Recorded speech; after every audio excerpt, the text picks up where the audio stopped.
Alrighty, so we've done the high hang power clean and the high hang squat clean. The next progression we want to go to is the hang.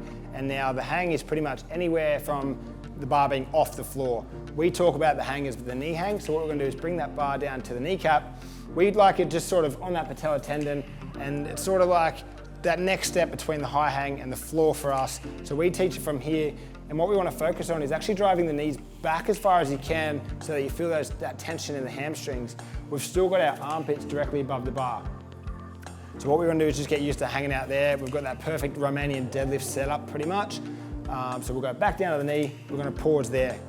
The next thing we need to be able to do is get the bar from our knee back up into that high hang so that we can get that extension off the hips and start to utilize the power from the hips to get the bar to our shoulder.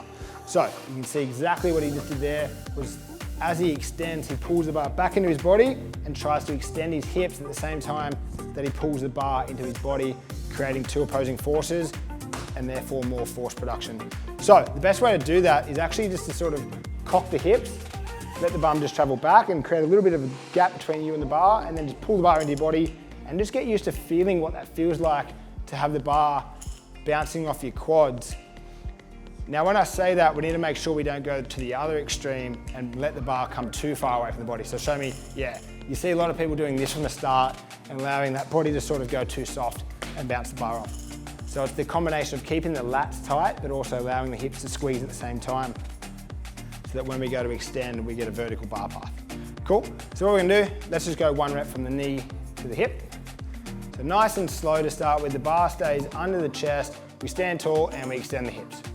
From there, we need to think about the triple extension, pulling the bar up using our weight from our hips. So let's go one rep from the knee. So when I coach beginners on this one, I like to see them go nice and slow.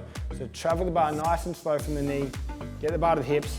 Once we get to the hips, obviously we need to triple extend fast and get under that bar, receiving in that perfect power position again. We'll go one more rep, so you can see, nice and slow, the knees are pulled back, chest over the bar, pop, bar comes off the top of the hips as high as you can, receiving that bar in the power position.